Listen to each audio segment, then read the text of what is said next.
Hi friends, I'm Laura. This is Baker Drinks. We're going on another adventure looking for some great bottles of whiskey. Today we're trying out Bremerton, Paulsbo, and Silverdale.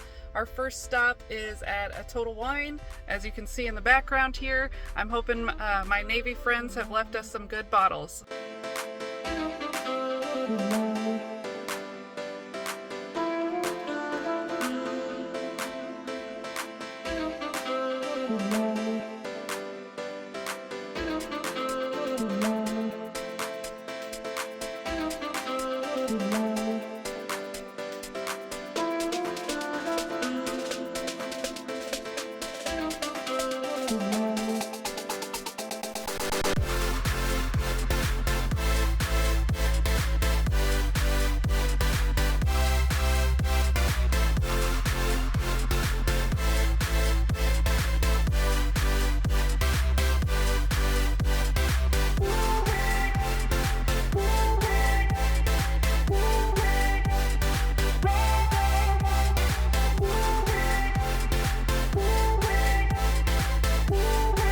Course, did not record everything because I get so excited when I'm whiskey shopping. So we've got bottle haul coming up.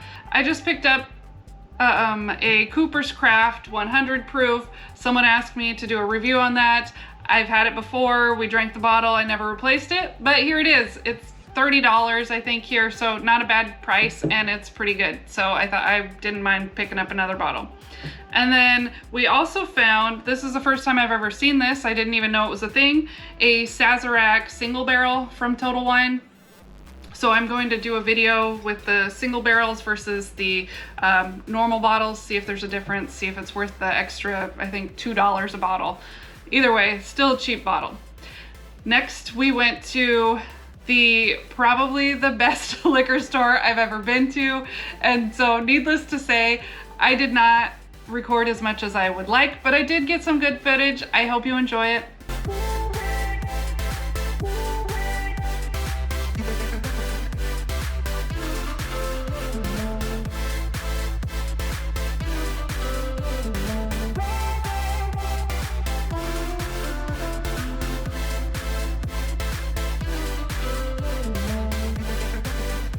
Even better than the footage is my store haul from this store. This store was High Spirits Liquor in Paulsbo, Washington. I saw it on another Whiskey Tubers channel and I thought, oh, I gotta hit up that store. So I think within the first like 5 feet, I hadn't even really entered the store.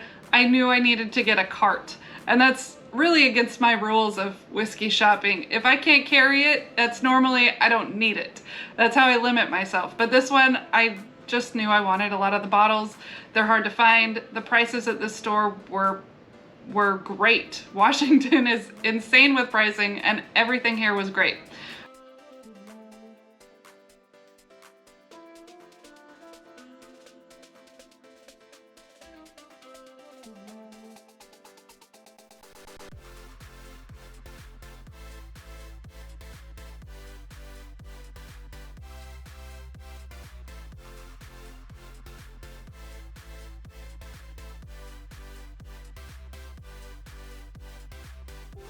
Right when I walked in, I saw a John J. Bowman single barrel.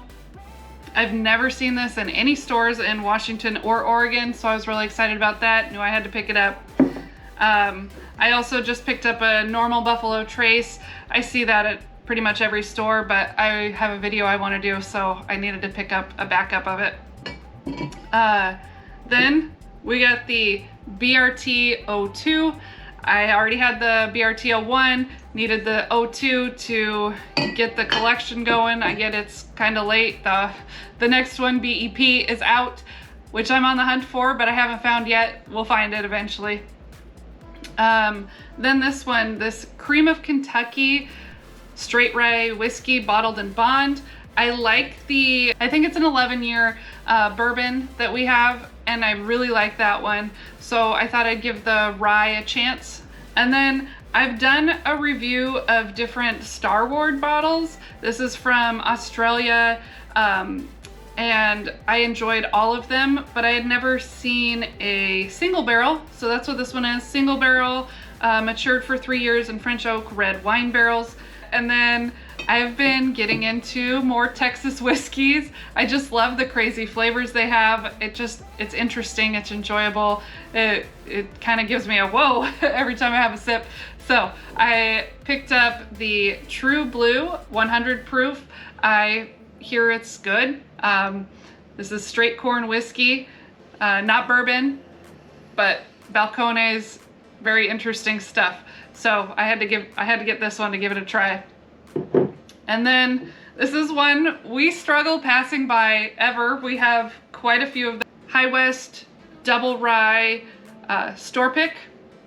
So we have several of these. All the store picks do their, I guess they get to pick what it's finished in. So that's why we have so many of them, because they're so different. This one's finished in Malbec. However you say it. I'm not a wine drinker, so I'm not quite sure, but we just love all the different finishes, and the double rye by itself is great. So finished, it's even more amazing. And then last but not least at this store, I have been looking for one of these. This is Freeland. It's a straight rye whiskey finished in Pinot Noir. So Freeland is a Portland distillery. Mostly they have just straight bourbon and straight rye that you can get anytime. And I had tried one of their finished ones. I don't know if it was this one specifically, but it was a finished rye. I tried it at a local bar and I loved it. So I've been looking for one ever since. I keep checking their website, see if they're doing another release, and I haven't seen one. So when I saw that at the store, I knew I needed to pick it up. I'm hoping that I will be able to find more of their special releases, because it is very tasty. I believe this is an all-woman distillery, Portland, Oregon. They also do gin. I think that's actually what they started with, was gin, and then they moved to rye and bourbon, and they're just doing great stuff. I love the local whiskeys that I have tried, and I'm happy to have found this one as well. So then after these stores, we really didn't need to do a whole lot more shopping. We were planning to hit up more stores, but after a bottle haul like this, we're like, oh, okay, well, we'll hit up a Bevmo. I didn't even know we had Bevmos in Washington. It reminded me of when I lived in California, college in San Francisco, so I frequented a Bevmo down there, and I didn't know they existed up here. So when we saw one, I was like, oh, we gotta check it out, just more to see if it's different or better than Total Wine, since we have lots of Total Wines here. So while we were there, another one we never seem to pass up is a Jack Daniel's Single Barrel Select. This one's from Bevmo. I just love Jack Daniel's, and these Single Barrel Selects are my favorite of their normal, easy to find bottles, I guess. I know a lot of people like the Single Barrel Proof, which I do as well. It kind of really got me into the Jack Daniel's, but these Single Barrel Selects are also good, and you don't have to be in the mood for a barrel proof. They're only 94 proof, so it's not, it's a good proof point. And then I also picked up this blackened cask strength, finished in black brandy casks. This is a Bevmo release. I just wanted to try it, see what I thought of it. Oh, back to that store that I absolutely loved. We also, while we were checking out, we just happened to ask them, hey, do you have an Eagle Rare single barrel? Because they had so many different single barrels, we thought, well, might as well ask. And they said they did, and it was their very last bottle. So this is my first time ever getting an Eagle Rare single barrel. I will compare it to the normal Eagle Rare to tell you if it's worth the hunt or if it's the same thing. We'll find out. Anyway, thank you for watching. Let me know what you've been finding around your area, and if you like my haul. Cheers. Have a great day.